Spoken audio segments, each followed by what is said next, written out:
Hello, everyone. Welcome to another edition of Talk Tissue. Today, we're really excited to talk to Michael Sully, who recently completed an internship with Georgia Pacific in Palatka, Florida.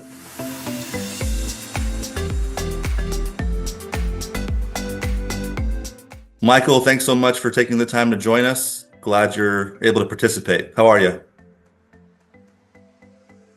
I'm doing good. I'm excited to be here.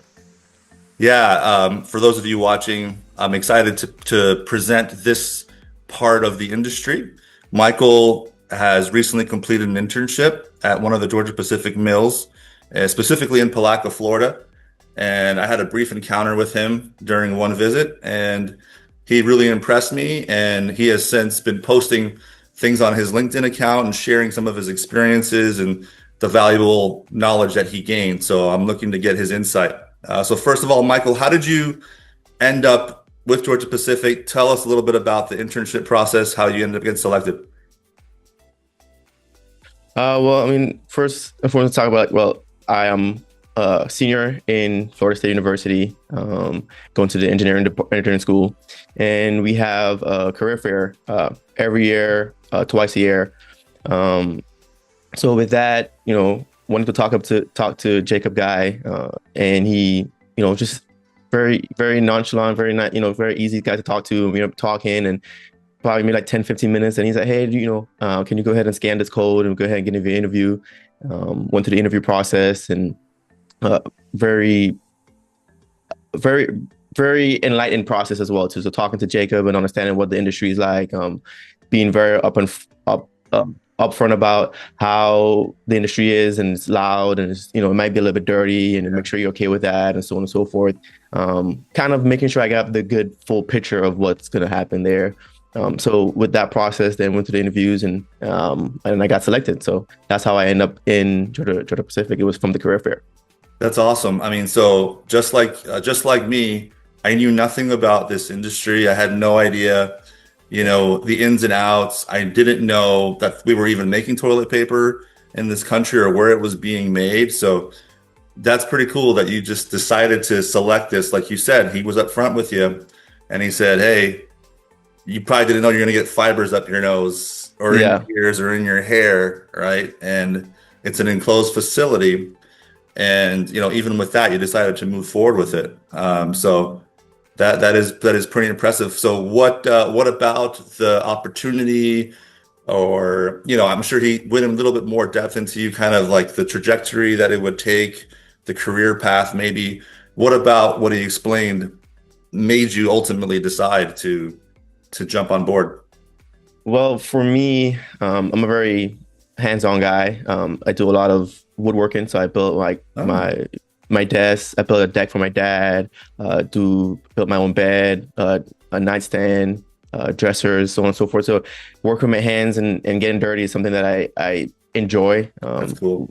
A lot of my uncles are in the construction business, electricians, plumbers, so on and so forth. So it's one of the things that I grew up doing. And I always was curious about the why behind stuff. So Yeah. that's one reason when I went back to doing engineering is not just using your hands, but why do we do the certain things that we do?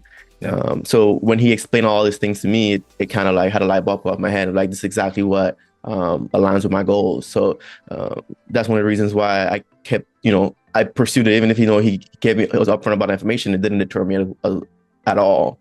Wow. So talking about a little bit of how he sort of trajectory of what it looks like, being able to talk to him, where he also started off as an intern many years ago, not in Georgia Pacific, but another company, and how he then became an engineer, and now he's the director of the technical department in Georgia Pacific, and he was just explaining the history and how how he felt about it, and so on and so forth. And I felt like that aligned with me personally. Sure. Yeah, and I'm maybe like a generation ahead of you, I guess, in the industry, and I started when I was in my 20s, more in a sales capacity rather than in engineering or a technical field.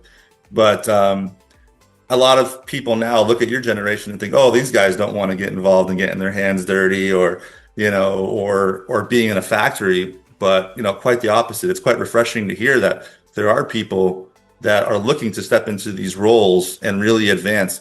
I think with the advent of automation as well and where we're at technologically wise in the industry, it's really exciting for someone to come into this field. I know you can't talk specifically about what you were doing in the facility, but I Mhm. mean, how did the automation play into it? Were there exciting things that you learned that you didn't know before that you saw, or things that you think now can help the industry going forward from your experience? Well, there's a lot of things that I saw that was very eye-opening to me. Just one is just the scale of it. You Yeah, know, walking in the first day, taking 15 minutes to walk to my office every day, getting to be amazed by all the machines and how everything is working. I have a saying where the things that they do best over there, and especially in the converting department where I worked at, was keep it running. And there's a running. lot of things that they do to do that. There's a lot of people in place that have to be very good at communicating and making sure that everyone knows what they need to do, when they need to do it. Yeah. Even when that person is not there, who is that person they need to talk to? So one of the things that I definitely see is just the communication side of it and making sure that everyone is on the same page. Because without that, it's a very big issue that can come from those things. So that's one of the biggest things that I saw is just how good of communication and stuff like that. That's really one of the things I can really talk about. Well, that's really cool. I think that's a really inside look for a lot of people in our industry that aren't in the factory every day, that aren't in the plant. You know, there's morning meetings, there's afternoon meetings, there's kickoff meetings, it's constant communication. And you think that wouldn't be the case because most of the time you're wearing earplugs, you know, Hmm. your head is, protected with the helmet, you got earplugs.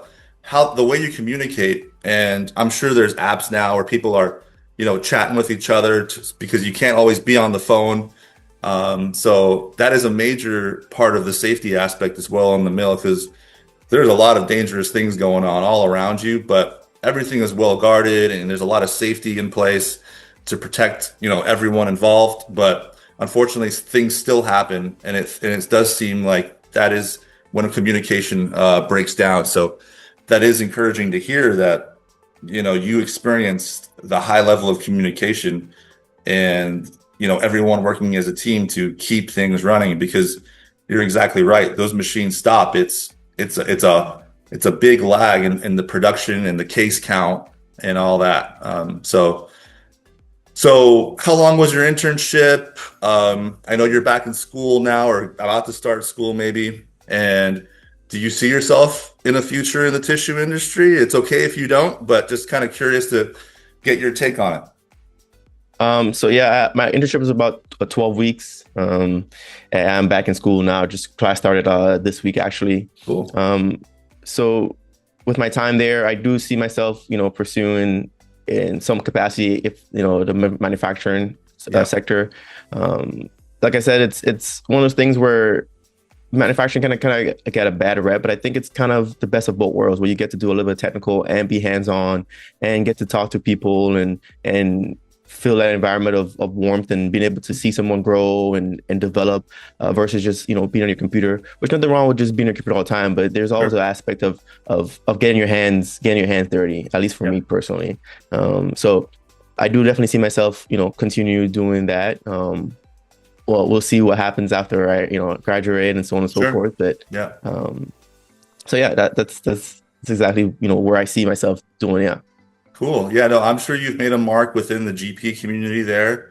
And right now you're basically a free agent, right? So, everyone, look up Michael Sully on LinkedIn, follow him. And I mean, I was very impressed with you when I met you, and that led me to contact you and to have this conversation with you because I think it is important to highlight the next generation in this industry.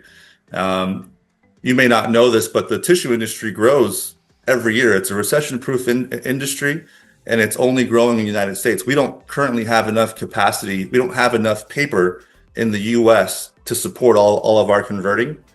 We import a lot of our, we call parent rolls, into this country to be able to convert it into toilet paper. So it's only going to grow. It's only going to get better. And there's only going to be more demand for people like yourself that are skilled and learning and have a fire to want to continue to grow in the industry. So I'd encourage everyone listening to follow Michael on LinkedIn, hit him up, see, what he's got going on in the future. I'm sure he's going to be interested to hear from you. Michael, thank you so much. Good luck in school. I really appreciate you taking the time to join us, and good luck in your future. I appreciate it. Thank you so much. It was a Talk to pleasure being you. here. See you, Mike.